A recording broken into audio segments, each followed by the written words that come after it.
ऐसी की ट्रिक सिखाऊंगा जिन्हें आप अपनी डेली लाइफ में अप्लाई कर सकते हैं और लोगों को हैरान कर सकते हैं कि इस तरह के सेंटेंसेस आप कैसे बना लेते हैं। तो फिर देर किस बात की है।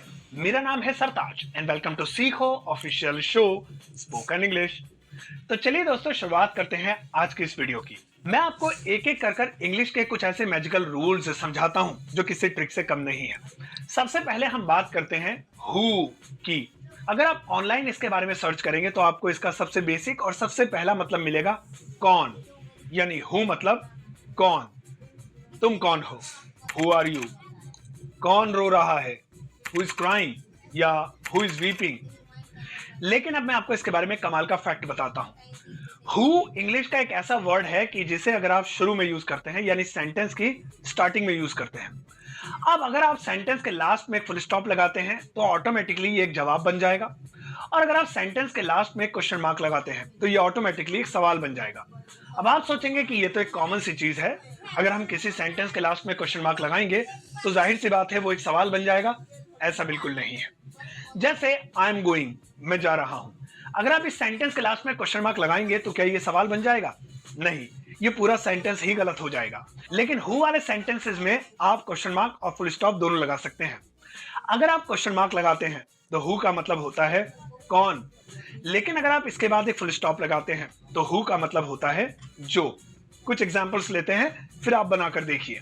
कौन नाच रहा है, हु इज डांसिंग। जो नाच रहा है, हु इज डांसिंग। कौन सो रहा है, हु इज स्लीपिंग। जो सो रहा है, हु इज स्लीपिंग। यहां पर फुल स्टॉप और क्वेश्चन मार्क के अलावा मैंने अपनी टोन से भी ये बताने की कोशिश की है कि कौन सा वाला सवाल है और कौन सा वाला जवाब। लेकिन लिखते टाइम आपको 100% क्वेश्चन मार्क और फुल स्टॉप पर ही डिपेंड करना होगा। अब आप ट्राई कीजिए, सेंटेंसेस बनाइए और सोचिए कि इसमें फुल स्टॉप आएगा या क्वेश्चन मार्क। जो इंग्लिश सीख रहा है,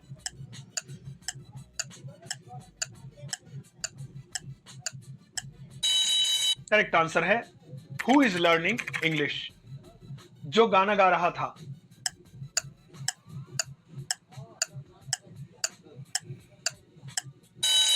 करेक्ट आंसर है who was singing a song. ये दोनों ही एग्जांपल्स जवाब थे, आंसर थे, इसलिए इन दोनों के लास्ट में क्वेश्चन मार्क लगा था।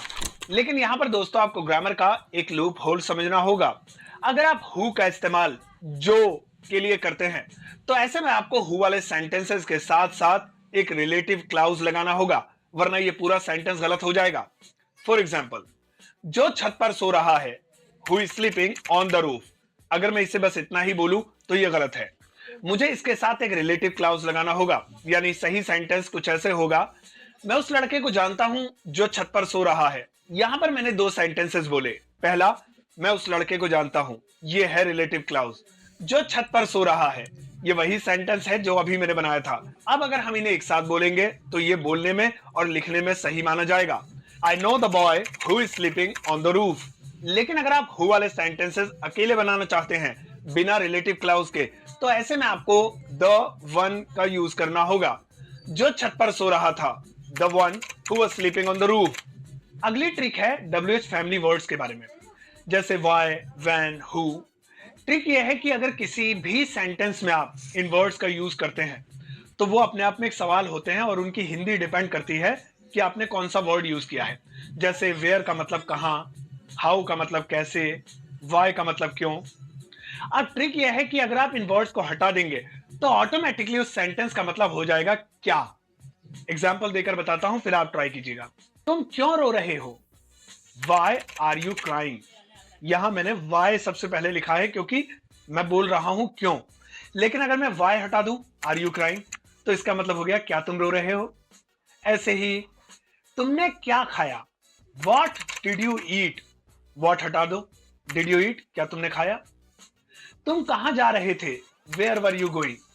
वेयर हटा दो, वर यू गोइंग, क्या तुम जा रहे थे। है ना कमाल की ट्रिक। अब आप ट्राई कीजिए। तुमने क्या देखा,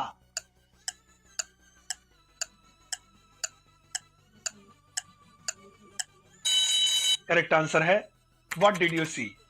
अब व्हाट हटा दो, क्या तुमने देखा।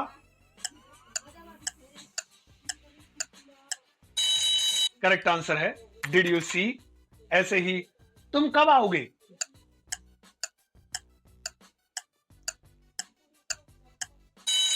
करेक्ट आंसर है वैन विल यू कम। अब वैन हटा दो, क्या तुम आओगे?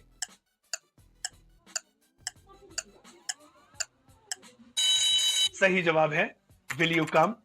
कुल मिलाकर जब भी हम WH फैमिली वाले सेंटेंसेस में से WH फैमिली वर्ड्स हटा देते हैं तो ऐसे में उस सेंटेंस का मतलब क्या हो जाता है। अगली ट्रिक सुनिए। कोई भी सिंपल सा सेंटेंस उठाइए, जैसे मैं नाच सकता हूं, आई कैन डांस। मैं गा सकता हूं, आई कैन सिंग। तुम जा रहे हो, यू आर गोइंग। अब आपको अगर इस बात को रिपीट करना हो, जैसे मैं नाच सकता हूं, है ना, तुम जा रहे हो, सच है ना, वह सो रही थी, है ना, ऐसे सेंटेंसेस को ट्रांसलेट करने के लिए आपको उसी सेंटेंस में से सब्जेक्ट और हेल्पिंग वर्ब को उठाना है और लास्ट में लगा देना है। हो गया काम। जैसे तुम नाच सकते हो, है ना, नाच सकते हो ना, you can dance can't you. वह रो रही थी, है ना, she was crying wasn't she. अब आप ट्राई कीजिए। मैं इंग्लिश बोल सकता हूं, है ना,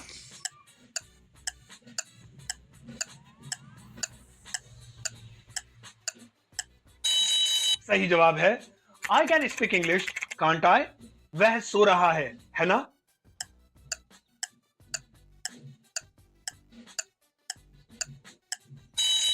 करेक्ट आंसर है he is sleeping isn't he. Rani खेल रही है ना।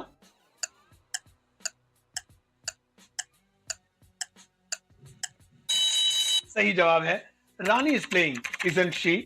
हालांकि इस टॉपिक को क्वेश्चन टैग कहते हैं और आप इसे गहराई से समझने के लिए इस टॉपिक के बारे में और रिसर्च कर सकते हैं। फिलहाल ये एक बेसिक जानकारी थी। हमारा अगला ट्रिकी वर्ड है इवन। इवन के दो मतलब होते हैं, भी और तक। और इसे मैं ट्रिकी इसलिए बोल रहा हूं क्योंकि इसका यूज बड़ा कमाल का है।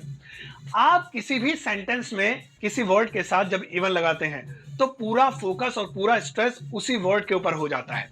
जैसे सोनू तक सेब खा सकता है, इस सेंटेंस में सोनू पर फोकस किया गया है, तो मैं कह सकता हूं even Sonu can eat an apple.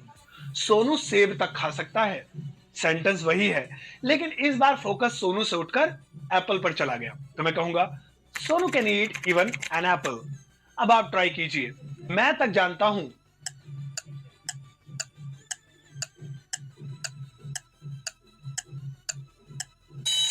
Correct answer है इवन आई नो। वह कार तक नहीं चला सकता है।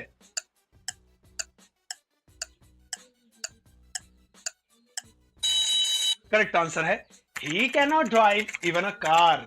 अगला है एबल टू। ये इंग्लिश का बहुत ही बेसिक सा वर्ड लगता है लेकिन ये वर्ड है बड़े कमाल का। आप इसे अकेले भी यूज कर सकते हैं। इसका मतलब होता है लायक।